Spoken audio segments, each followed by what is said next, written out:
inicio a esta cuarta charlita. Rezamos en nombre del Padre, del Hijo y del Espíritu Santo. Amén. Gloria al Padre, al Hijo y al Espíritu Santo, como era en el principio, ahora y siempre, por los siglos de los siglos. Amén. En nombre del Padre, del Hijo y del Espíritu Santo. Amén. Bueno, un par de aclaraciones antes de empezar. Bueno, estas son charlas muy informales, en orden a hacer algo en estos días de cuarentena, especialmente destinado o destinadas a los feligreses de San Antonio y de Inmaculado Corazón de María.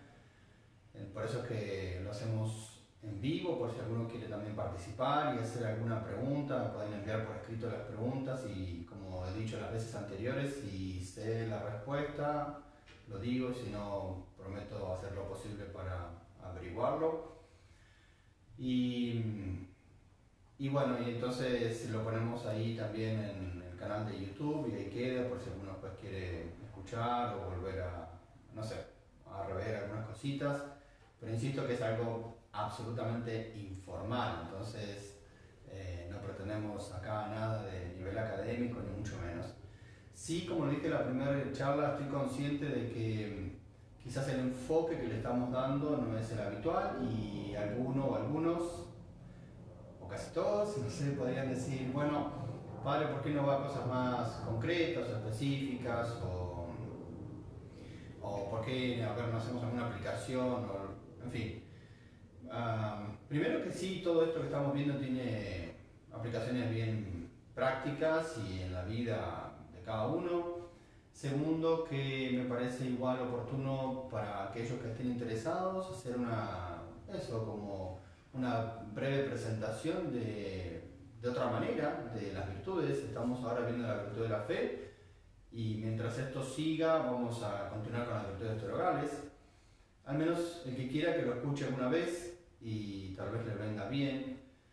Creo que las otras cosas, así por ahí más prácticas, por ahí están más al alcance de la mano, son más frecuentes, se pueden escuchar más fácilmente, entonces al menos hacer algo un poquito distinto.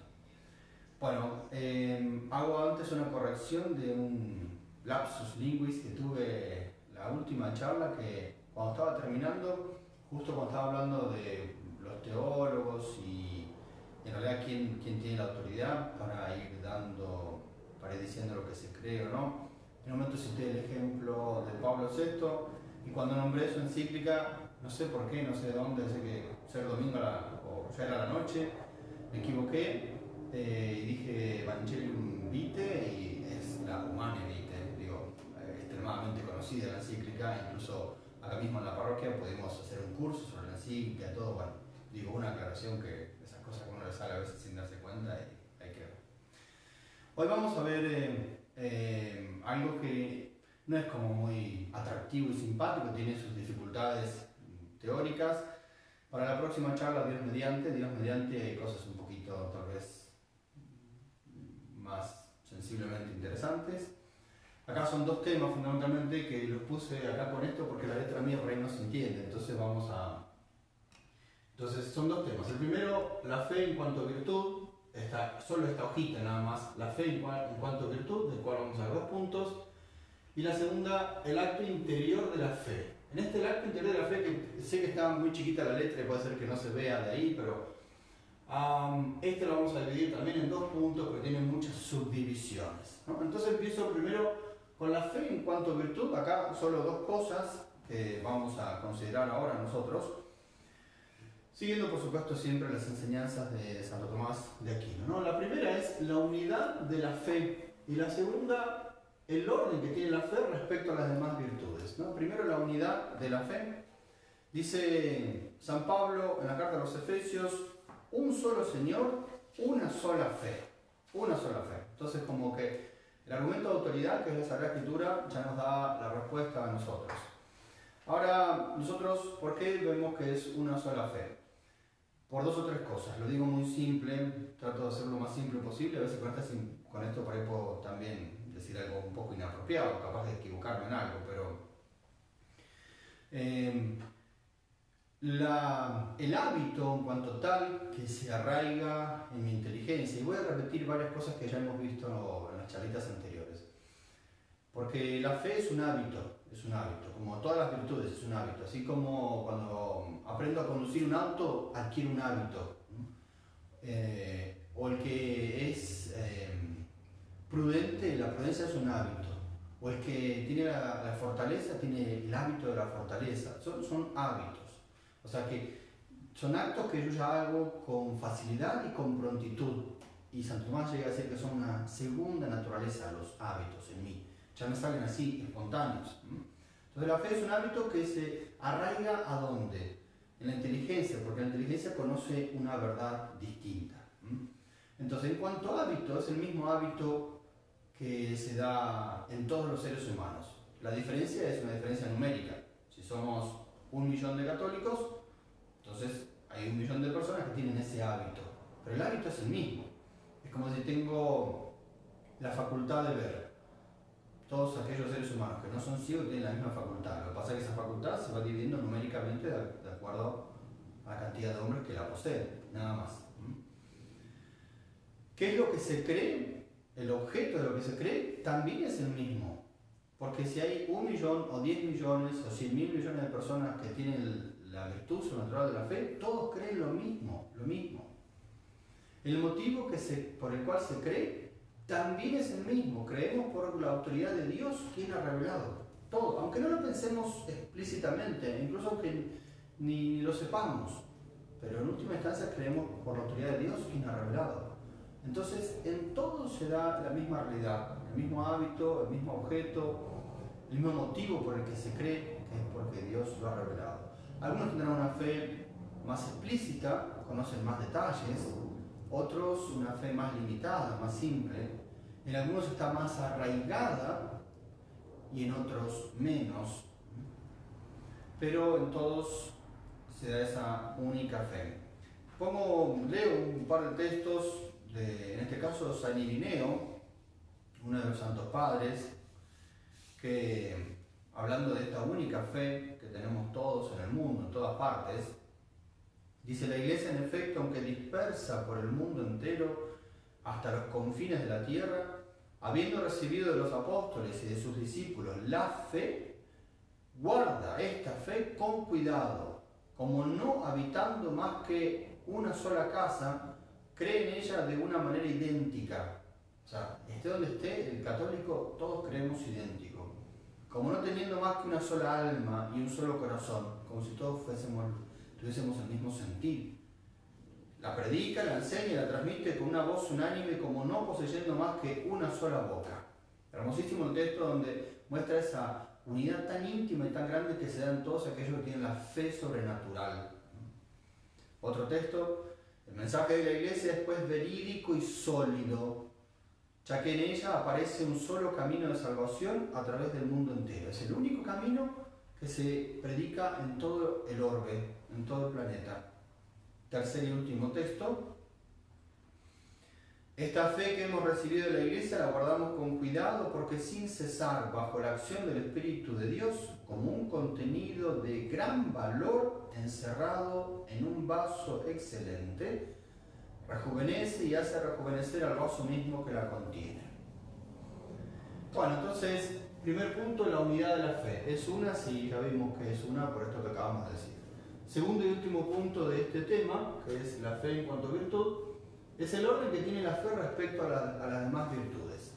Y acá vamos a hacer una distinción, ¿no? Porque evidentemente que la fe, si la consideramos en sí misma, como dicen los filósofos, per se, por sí misma, es la primera de todas las virtudes. Esto también ya lo dijimos, lo señalamos en la primera charlita, incluso lo repetimos en la segunda. Bueno, es la primera de las virtudes. ¿Por qué? Porque la causa final, vamos a decir algunas cosas un poco ahora, para explicarlo un poquito. La causa final siempre es la primera de todas las causas. ¿Qué quiero decir con esto? Tengo como causa final, por ejemplo, quiero hacer una hora de adoración al Santísimo. Eso es. Ese es el objetivo mío, el fin mío. Por eso se llama causa final, porque es el fin. Entonces, ahora tengo que poner los otros medios. Bueno, tengo que organizarme, tengo que determinar un horario, tengo que agarrar mi vehículo, tengo que ir hasta la parroquia, tengo que poner muchos medios, pero todos estos medios se ponen después. Lo primero que yo determiné en mi mente es que quiero hacer una obra de adoración al Santísimo. Listo, ya está. Esa es la causa final. La causa final del hombre, ¿cuál es? La vida sobrenatural. Y esa vida sobrenatural, evidentemente, me llega primero por la fe. Las tres virtudes teologales me unen a Dios, pero dentro de esas tres, la primera es la fe, porque no puedo tener caridad, no puedo amar a quien no conozco, y no puedo tener esperanza, no puedo esperar a quien tampoco conozco. Entonces, la virtud de la fe, respecto a las demás virtudes, es la primera, pero una aclaración pequeña. En una consideración secundaria, accidental, puede ser que la virtud de la fe no sea la primera. ¿En qué sentido?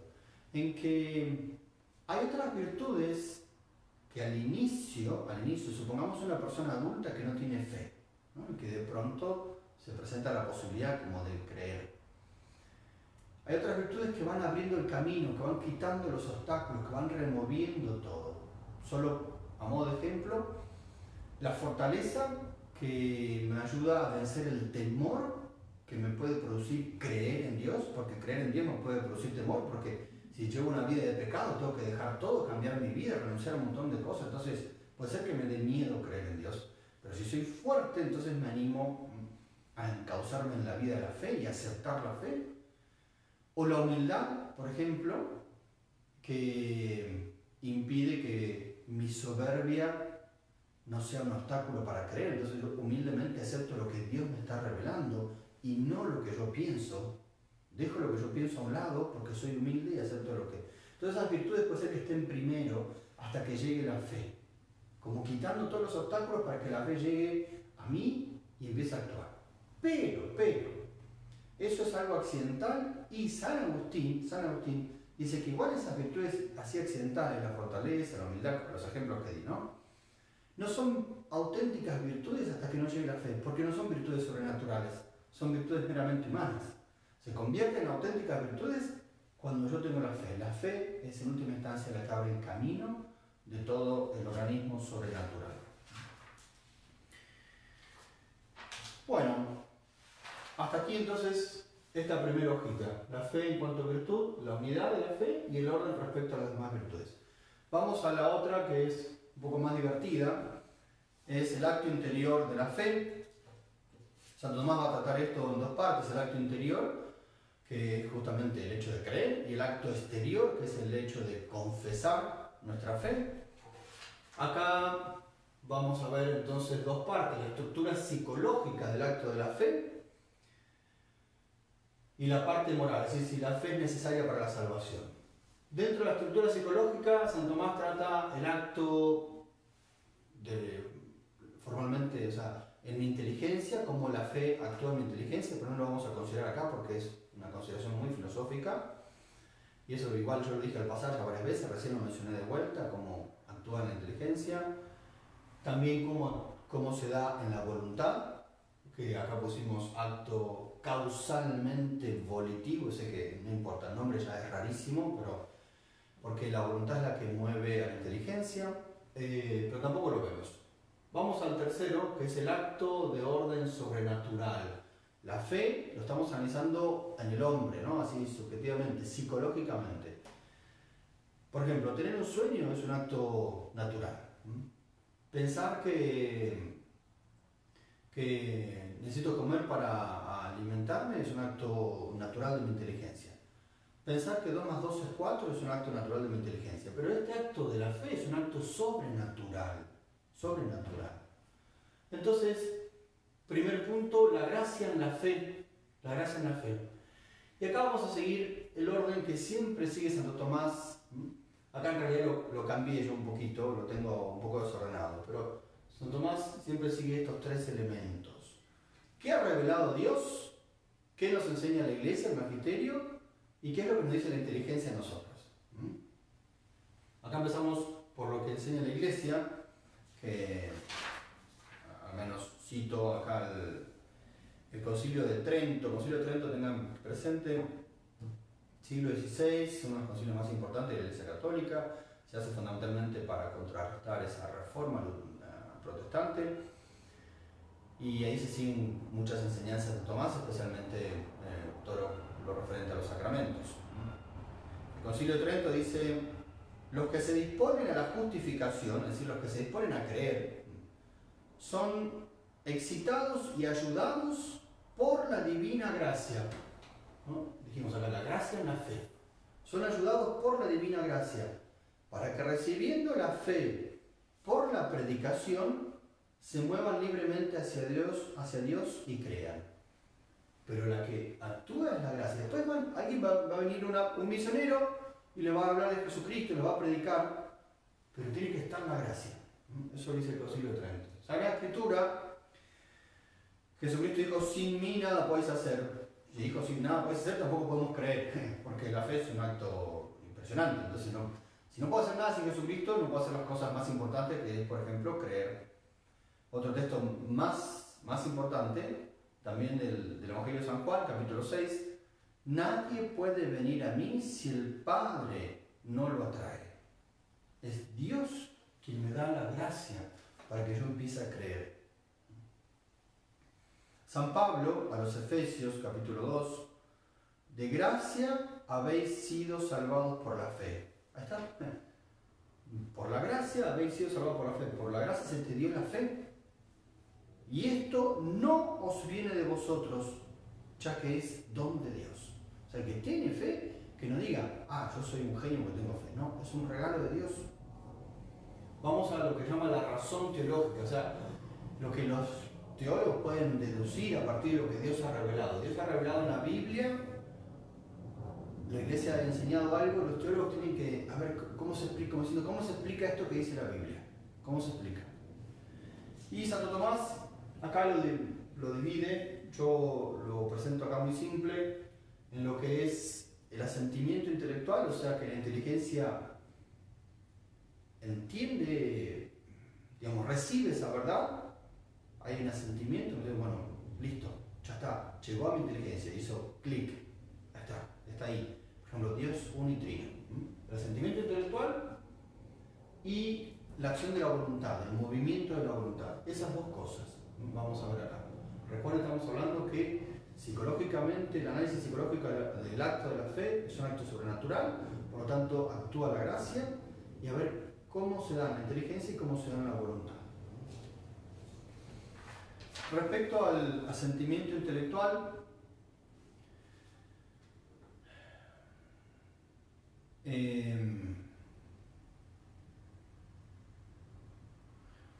ahí tenemos que considerar que actúa la gracia fundamentalmente por dos cosas. Porque las cosas exteriores, como es la predicación, no es suficiente para que yo crea. Dice San Pablo a los Romanos: no todos obedecen al Evangelio. No todos. Algunos lo escuchan y lo creen. Otros lo escuchan y no lo creen. No todos obedecen al Evangelio. Entonces, esa revelación, por ejemplo, si todos tenemos en la mano la Biblia, la vamos a leer, y esa revelación no produce automáticamente en mí la fe. No es que porque yo leo la Biblia inmediatamente paso a tener fe.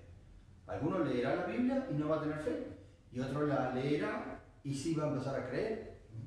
Entonces la revelación en sí misma no es suficiente para que mi inteligencia diga: sí, yo creo que Dios es unitrino, por ejemplo. Además, porque el acto ese de la fe es un acto que está más allá de mi poder natural, y eso también ya lo mencioné varias veces. Entonces, es un acto que la inteligencia no puede hacer por sí misma. Por sí misma yo no puedo creer que Jesucristo está en la Eucaristía, porque no se puede creer. Hay alguien que me tiene que dar una ayuda, y en este caso es el mismo Dios, porque es una verdad sobrenatural. Y respecto a la voluntad, también acá la voluntad está tendiendo a, dice Santo Tomás, implica un piadoso deseo del fin sobrenatural, y solo por un acto del mismo orden producido por la gracia puede elevarse el alma al apetito de los bienes sobrenaturales. ¿Lo explico yo? Digo, quiero algo sobrenatural, pero ¿cómo voy a querer algo sobrenatural si nunca lo conocí para creer algo sobrenatural, alguien me tiene que mover, me tiene que empujar, me tiene que presentar, me tiene que ayudar a que yo lo quiera, que lo desee. Y eso es la acción de las gracias. Una objeción que se puede poner, estamos acá. Ahora, vimos la inteligencia, la voluntad, que es, en las dos actúa la gracia para que se mueva. La inteligencia para que diga, sí, yo creo que Dios es un trino, por ejemplo. La voluntad para mover a esa inteligencia que acepte eso. Y alguien podría decir, bueno, pero San Pablo dice, la fe viene por el oído. O sea, si viene por el oído, no hace falta la gracia. ¿Para qué tantas complicaciones? ¿Para qué tantas esto? ¿Para qué esta charlita? Si la fe viene por el oído, ¿para qué no nos compliquemos tanto? A esto Santo Tomás responde con otra cita de San Pablo, a la carta a los Filipenses. Dice, porque a vosotros os es concedido a causa de Cristo, no solo que creáis en Él, sino también que padezcáis por Él. O sea, a vosotros os es concedido que creáis. Se les concede la fe. A vosotros se les concede la fe.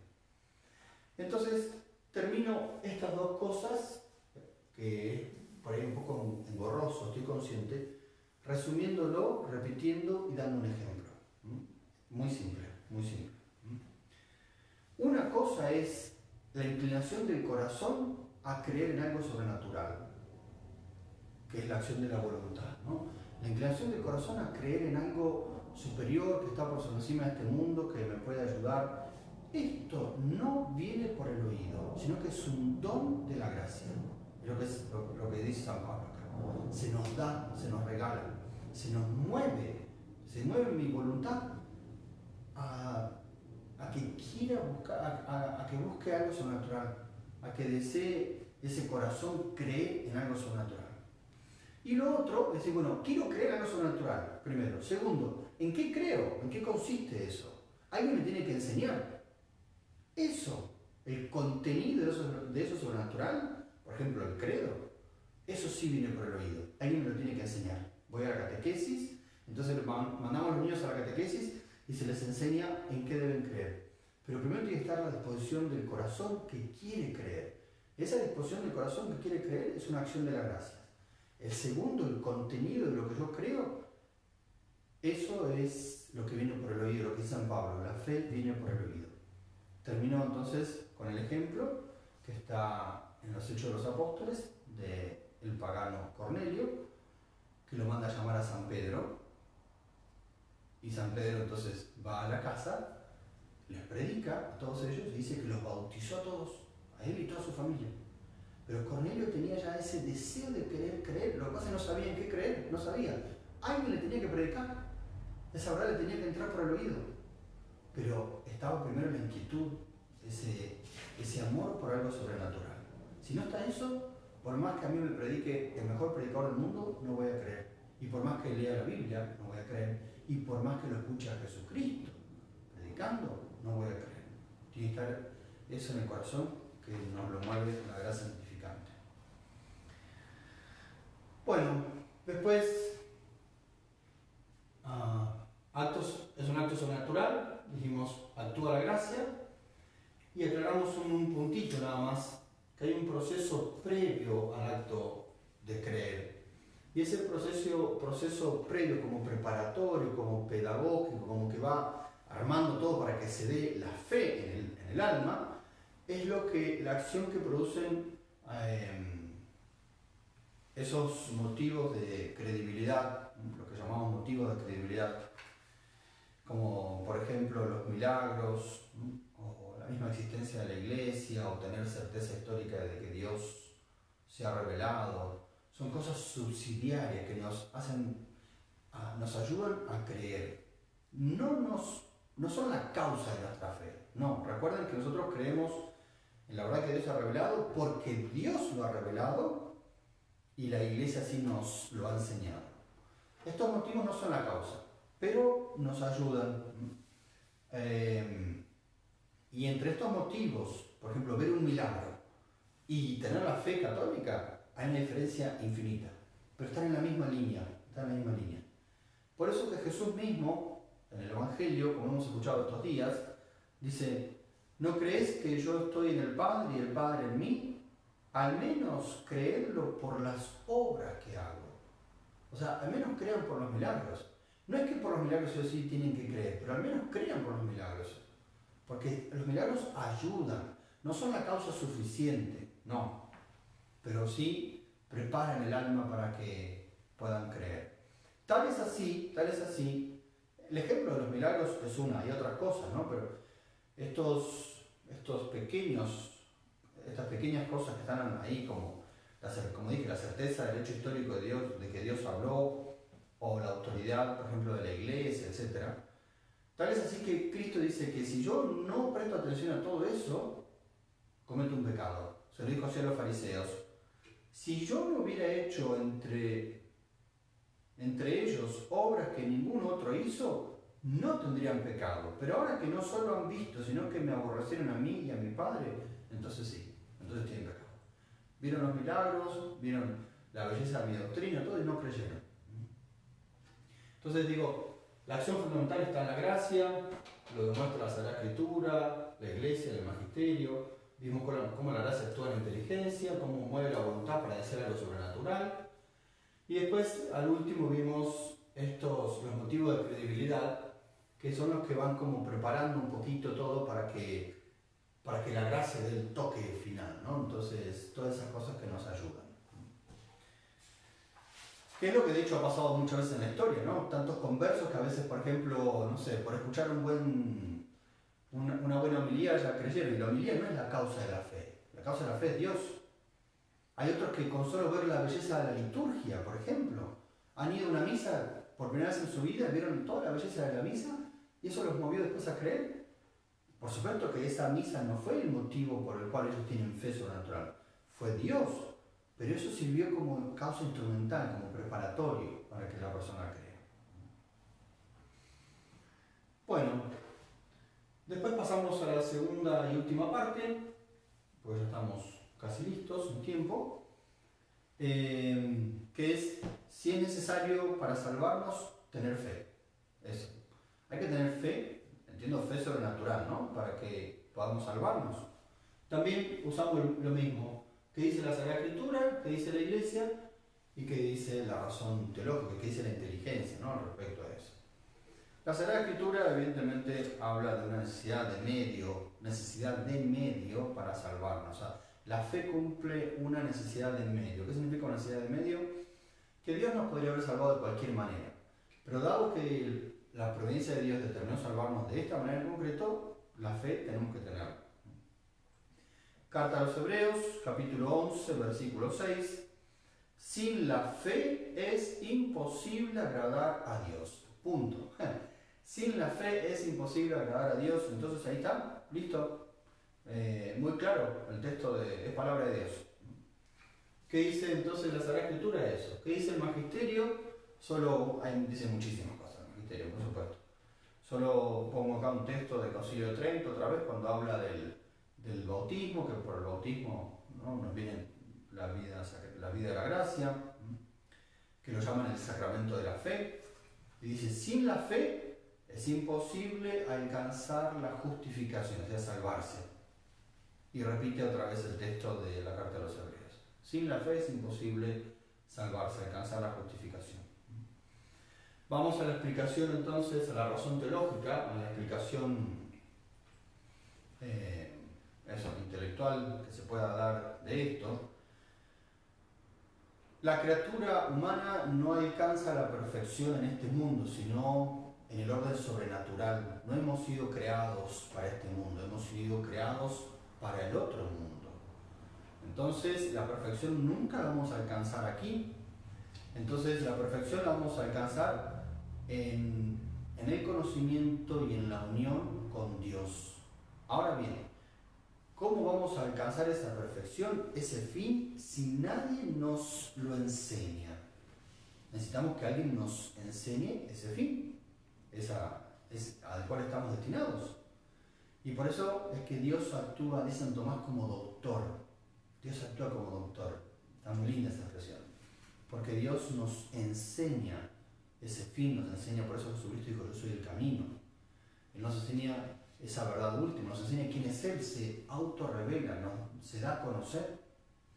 Y entonces esa enseñanza de Dios a nosotros evidentemente nos va a llegar por el conocimiento y por lo tanto la virtud que actúa en el conocimiento es la fe. Entonces nos llega por la fe. Por la fe nosotros conocemos a Dios, que es el fin último. Si no lo conocemos a Él, nunca vamos a atender al fin último y por lo tanto nunca vamos a ser perfectos, no nos vamos a salvar. En conclusión, sí es necesaria la fe para conocer el fin último, que es Dios, y tender hacia Él, es decir, para salvarnos. Después vamos al último punto. Si es necesaria, dijimos, ¿es necesaria la fe para salvarse? Sí. ¿Es necesaria la fe explícita en la encarnación y en la Trinidad? Es decir, un hombre que dice, yo creo que Dios existe, pero no sabe que Dios es uno y trino, y no sabe que la segunda persona se encarnó, y no conoce a Jesucristo, solo conoce que Dios existe. ¿Se puede salvar o tiene que conocer todo para salvarse? Con esto, listo, terminamos. Es muy simple la respuesta. Dice Santo Tomás que, por supuesto, para salvarnos tenemos que conocer nosotros la encarnación, porque por la encarnación y por la pasión de Cristo nosotros hemos sido salvados. Dice los Hechos de los Apóstoles, no nos ha sido dado otro nombre en el cual podamos ser salvados. No hay otra manera, solo en Jesucristo. Por lo tanto, la fe en el misterio de Cristo, dice él, parece que es necesaria para la salvación. Y si nosotros decimos que creemos en Cristo, si decimos que tenemos que creer en Cristo, en consecuencia es necesario creer en la Trinidad, porque Cristo, ¿quién es? La segunda persona de la Santísima Trinidad. Tengo que conocer entonces quién es la Trinidad. Entonces, si el único nombre en el que somos salvos es el de Cristo, para salvarme tengo que tener fe explícita en la encarnación, y si conozco la encarnación, debo conocer también la Trinidad, porque es la segunda persona en la que se encarna. Tengo que saber que Dios es uno y trino, y que el Verbo, el Hijo, es el que se hizo hombre. Pero Santo Tomás, a esto que estoy diciendo, igual hace algunas aclaraciones que son importantes. Dice él que la fe explícita en ambos misterios, la Trinidad y la Encarnación, ha sido necesaria para la salvación desde el comienzo del mundo, desde Adán. ¿Pero para quién? Para aquellos que han recibido la revelación de esos misterios y en el grado que se les ha revelado. Aquel a quien nunca se le habló de Jesucristo no tiene obligación de creer en Cristo, porque si nadie le habló de Jesucristo, ¿cómo va a creer? Entonces, desde que el mundo existe hay obligación de creer en la Trinidad y en Cristo para salvarse, pero solo tiene obligación aquellos a quienes se les ha revelado eso, y según el modo, en el grado en que se les ha revelado. A algunos se les ha revelado más, como todos los que vivimos después de la venida de Jesucristo, y a otros mucho menos, como los que han vivido antes de la venida de Jesucristo. Y a otros, en otro sentido diferente, dice Santo Tomás, a los que han vivido antes del pecado original, Adán y Eva. Sin embargo, si bien los que nunca se les reveló no tienen obligación de creer en la Trinidad y en Cristo, tienen obligación al menos de creer que debería existir algún mediador, es decir, que Dios es providente. Recuerden aquel texto de la Escritura que dice San Pablo, para salvarse hay que creer que Dios existe y es remunerador. Ser remunerador significa que Dios provee. Entonces que Dios, aunque yo no sepa de Cristo, no sepa nada de Él, pero creo que Dios va a darme todo lo necesario, va a proveer todo lo necesario para que yo me salve. Y dentro de eso necesario estará también un Mesías, por ejemplo. Y si creo en Dios y no sé nada acerca de la Trinidad, al menos tengo que aceptar implícitamente que Dios es un trino. O sea, que si algún día viene algún misionero y me dice, este Dios en el que tú crees en realidad es uno y trino, entonces tengo que aceptarlo. Porque no lo sabía, nunca me habían predicado, pero ahora que me predican tengo que aceptarlo. Entonces, aquel a quien nunca se le predicó, por supuesto no tiene obligación de saber de que Cristo existió y de que Dios es un trino. Pero al menos tiene obligación de saber que Dios es providente y dentro de su providencia va a proveer un Mesías para redimirnos, ¿no? Entonces, o podría serlo para redimirnos, y que ese Dios es tan grandioso, tan hermoso y tan infinito que también puede contener el misterio de su Trinidad. Bien, estamos a tiempo, unos minutitos pasados. Voy a mirar, creo que hay una pregunta. Bueno, usted mencionó que los motivos de credibilidad no son la causa de nuestra fe, sin embargo Jesús realizó milagros. ¿Con qué fin los realizó? ¿No fue para que los hombres creyeran? Perfecto, sí, exacto, fue para que los hombres creyeran, pero como dije recién, no son el motivo suficiente. Dije que son como preparatorios, como propedéuticos, como subsidios, para como empujar los ánimos a creer. Y si no hay argumentos contrarios, tengo que seguir en esa lógica. Por eso dije, los motivos de credibilidad, como los milagros, están acá abajo, y la fe está muy arriba, infinitamente superior, porque es sobrenatural, pero están en la misma línea. Entonces, si no hay motivos contrarios, y yo veo un hombre que está haciendo milagros, tengo que creer que es de Dios. Después de discernir y todo, tengo que creer que es de Dios. Por eso es que los fariseos, al no creer en Jesucristo, siendo que vieron sus obras y escucharon su predicación, dice Jesús que sí pecaron. Porque en lugar de seguir esa línea hacia arriba y terminar en el acto de fe, es decir, este es el Mesías, se fueron aparte y lo crucificaron. O sea, se salieron del camino. Todo tendría que conducirlos a eso. Entonces, exacto, son motivos que ayudan, pero no son suficientes. Entonces Cristo los hizo justamente como un acto de misericordia, para aquellos que les era más difícil creer, aquellos que buscaban milagros para creer, que bueno, pero entonces, bien, eso. Si hay alguna otra preguntita, igual puedo esperar un segundito a ver si surge algo. Si alguien se anima. Porque escribiendo es más fácil hacer preguntas, nadie te ve, ¿no? Entonces, bueno, gracias por los saludos, sí.